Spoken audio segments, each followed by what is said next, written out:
네, 긴장이 되네요.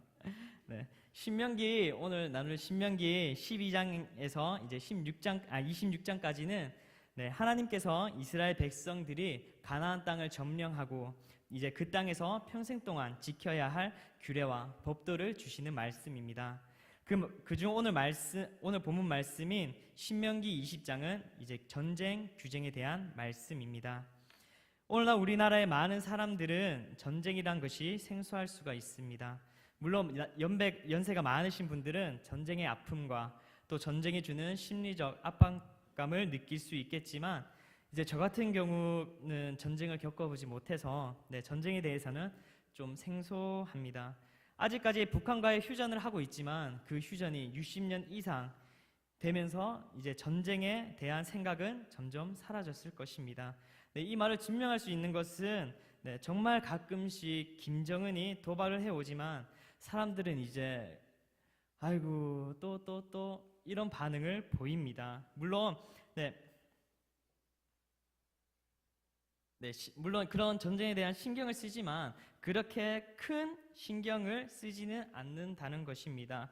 또한 정말 무서운 것은 한국에 사는 외국인들까지도 신경을 안 쓴다는 것입니다. 이처럼 전쟁은 우리에게 멀지는 않지만 먼 것 같은 그런 느낌인 것 같습니다. 하지만 우리에게 정말 공감 가는 전쟁이 있습니다. 그것은 바로 승진전쟁, 육아전쟁, 취업전쟁, 입시전쟁. 우리는 남녀노소 상관할 것 없이 매일매일 전쟁의 삶을 살아가고 있습니다. 하루하루 살아가는 것이 전쟁이라고 생각할 때가 많습니다.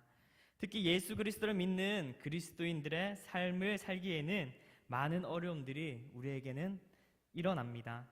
우리를 넘어뜨리려고 하고 또 유혹하는 악의 세력들이 많습니다. 그리스도인은 언제나 영적 전쟁터에서 살아나게 됩니다. 회사에 있을 때나 집안에 있을 때나 그곳은 영적 전쟁터입니다. 심지어 이 예배를 드릴 때도 그렇습니다. 우리는 언제나 영적 전쟁터에서 하나님의 군사로 살아가게 되며 그 전쟁은 치열합니다. 이러한 매일의 영적 전쟁 가운데 하나님께서는 오늘 이렇게 말씀하십니다. 두려워하지 말라. 오늘 본문 말씀 중에서 가장 눈에 띄는 문장은 바로 두려워하지 말라입니다. 오늘날 하나님께서는 우리에게 두려워하지 않는 용기와 하나님께서 함께 하신다는 확신을 우리에게 요구하고 있습니다. 이스라엘 백성들은 이 말씀을 들을 때 남다른 각오로 마음속에 깊이 새기고 또 새겼을 것입니다. 그 이유는 용기와 확신이 없었기 때문에 그들은 광야에서 40년의 세월을 보내야 했기 때문입니다. 사건은 민수기 13장에서 나타납니다. 민수기 13장에서는 가나안 땅 정탐에 대해서 말씀하고 있습니다. 그들의 첫 정탐에서 하나님께서는 각 지파 지휘관 된 자 한 사람씩 12명의 정탐꾼들을 세워 가나안 땅을 정탐하게 하셨습니다. 그리고 정탐을 끝난 각 지파의 지휘관들이 말합니다. 먼저 갈렙은 우리가 곧 올라가서 그 땅을 취하자, 능히 이기리라 라고 말하지만 나머지 정탐꾼들은 우리는 능히 올라가서 그 백성을 치지 못하리라. 그들은 우리보다 강하니라 라고 하면서 정탐한 땅을 악평했습니다. 그러면서 네피림 후손인 아낙 자손의 거인들을 보았나니 우리는 스스로 보기에도 메뚜기 같으니 그들이 보기에도 그와 같았을 것이니라 하면서 두려워하였습니다. 이 말을 들은 이스라엘 백성들은 동조하기 시작했습니다. 그리고 밤새도록 통곡했습니다. 모세와 아론을 원망하면서 그들은 애굽에서의 종살이를 그리워했습니다. 그러면서 지도자를 새로 세워서 우리가 다시 애굽으로 돌아가자 라는 어처구니 없는 말을 합니다. 그러면서 눈의 아들 여호수아와 여분네의 아들 갈렙이 자기의 옷을 찢고 말합니다. 우리가 다니면서 정탐한 땅은 심히 아름다운 땅입니다. 여호와께서 우리를 기뻐하시면 우리를 그 땅으로 인도하여 들이시고 그 땅을 우리에게 주시리라. 이는 과연 젖과 꿀이 흐르는 땅이니라. 다만 여호와를 거역하지는 말라. 또 그 땅 백성을 두려워하지 말라. 그들은 우리의 먹이라. 그들의 보호자는 그들에게서 떠났고 여호와는 우리와 함께 하시느니라. 그들을 두려워하지 말라.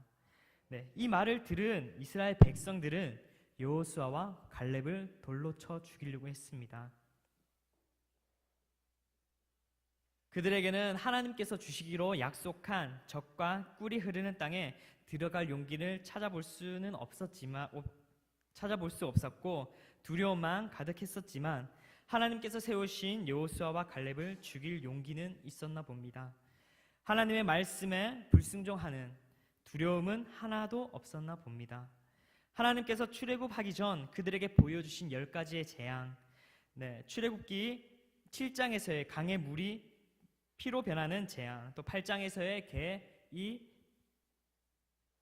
이파리, 9장에서의 돌림병, 악성 종기, 또 우박, 10장에서의 메뚜기, 흑암, 12장에서 장자의 죽음까지 애굽의 모든 우상보다 또 애굽에 있는 모든 신보다 위에 계시며 여호와 하나님만이 유일한 참신임을 보여줌에도 불구하고 결국 돌아오는 것은 그들의 노예 근성뿐이었습니다. 출애굽기 13장에서 에담에서 낮에는 구름 기둥으로 또 밤에는 불 기둥으로 지켜주셨고 또 14장에서는 홍해가 갈라지는 기적으로 애굽의 모든 병거에서 지켜내 주셨고 또 15장 목마른 백성들 앞에 마라의 그 쓴 물이 달게 된 기적으로 또 16장에서는 저녁에는 메추라기로 아침에는 만나로 또 17장 아말렉과의 전투의 승리로 또 더 많은 기적들로 여호와 하나님께서는 분명 그들과 함께 하시며 또 그들을 지켜주심에도 불구하고 그들은 하나님의 크신 능력을 늘 의심하고 눈앞에서의 사건을 원망하고 두려워합니다. 그들은 결국 갈렙과 여호수아를 제어한 여호와를 원망한 자 전부가 가나안 땅에 들어가지 못하게 됩니다. 시체가 광야에서 소멸되기까지 40년을 광야에서 방황하는 자가 된다고 말씀하시고 그렇게 되었습니다. 하나님께서 오늘 우리에게 말씀하십니다. 두려워하지 말라. 너와 함께 하니라. 떨지 말며 놀라지 말라. 영적 전투를 성공적으로 이끌기 위해서는 두려워하지 않는 용기와 하나님께서 나와 함께 하신다는 그 신뢰와 확신이 필요합니다. 우리 또한 이스라엘 백성과 같이 하나님께서는 우리를 출애굽하셨습니다. 우리 또한 우리를 하나님의 자녀로 하나님의 백성으로 부르셨습니다. 또한 우리의 과거를 생각하면 하나님께서는 우리와 늘 함께 하셨고 지켜주셨다는 것을 알 수 있습니다. 모든 것이 다 하나님의 은혜임을 고백하게 됩니다. 여러분, 하나님께서는 지금까지 그래왔듯이 오늘도 우리와 함께 하시고 지켜주십니다. 두려워하지 않고 용기를 내는 사람만이 하나님께서 함께 하시고 하나님께서 함께 싸우시고 구원해 주십니다. 우리의 앞에 어떤 사건이 다가와도 그리스도의 군사로서 용기를 잃지 않는 성도님들이 되시기를 바랍니다. 5절에서 8절의 말씀은 전쟁에서 제외시켜야 될 자를 말씀하고 계십니다. 먼저 5절부터 살펴보면 새 집을 건축하고 낙성식을 행하지 못한 자가 있느냐? 그는 집으로 돌아갈지니 전사하면 타인이 낙성식을 할까 하노라. 둘째로 6절입니다. 포도원을 만들고 그 과실을 먹지 못한 자가 있느냐? 그는 집으로 돌아갈지니 전사하면 타인이 그 과실을 먹을까 하노라. 셋째로 7절입니다. 여자와 약혼하고 그와 결혼하지 못한 자가 있느냐? 그는 집으로 돌아갈지니 전사하면 타인이 그를 데려갈까 하노라. 마지막으로 두려워서 마음이 허약한 자가 있느냐? 그는 집으로 돌아갈지니 그의 형제들의 마음도 그의 마음과 같이 낙심될까 하노라. 새 집을 건축하고 낙상식을 못한 자, 포도원을 만들고 그 과실을 먹지 못한 자, 또 여자와 약혼하고 그와 결혼하지 못한 자, 또 두려워서 마음이 허약한 자, 이 4가지의 조건을 가지는 자들은 모두 전쟁에서 제하라고 말씀하고 계십니다. 왜 하나님께서는 이들을 빠지라고 하셨을까요? 저는 이 말씀을 보고 이런 말이 생각났습니다. 필사즉생, 필생즉사. 죽고자 하면 살 것이고 살고자 하면 죽을 것이다. 이들이 전쟁에서의 제하게 된 이유는 바로 2가지의 마음을 품었기 때문입니다. 오로지 승리만을 생각해야 할 전쟁터에서 이들의 두 가지의 마음, 즉 나의 집은 어떡하지? 나의 포도원은 어떡하지? 나의 약혼녀는 어떡하지? 두려운데 어떡하지? 라는 이 마음은 전혀 도움이 되지 않기 때문입니다. 전혀 대적할 생각이 없는 마음입니다. 이러한 마음은 자기뿐만 아니라 주위 사람들까지도 큰 힘을 주지 못합니다. 오히려 이러한 마음은 옆 전우에게로 쉽게 전념시킬 수 있습니다. 오늘날 우리 또한 가정에서, 직장에서, 또한 사람들과의 관계 속에서 용기가 없다면, 확신이 없다면 쉽게 빠져나오지 못할 수 있습니다. 사무엘상 17장에서는 다윗의 이야기가 나옵니다. 다윗은 아버지 이새의 심부름으로 형들의 안부를 살피기 위해서 엘라 골짜기로 갔습니다.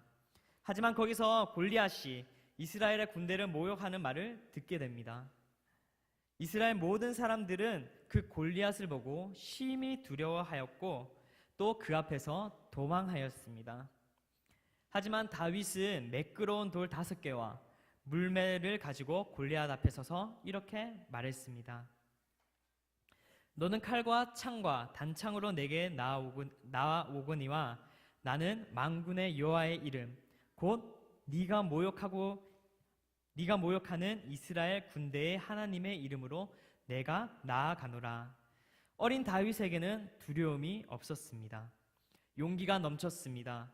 하나님께서 나와 함께 하신다는 확신을 가지고 이스라엘 사람 모두가 두려워하는 골리앗 앞에 섰고 하나님을 모욕하는 골리앗에게서 승리를 얻었습니다.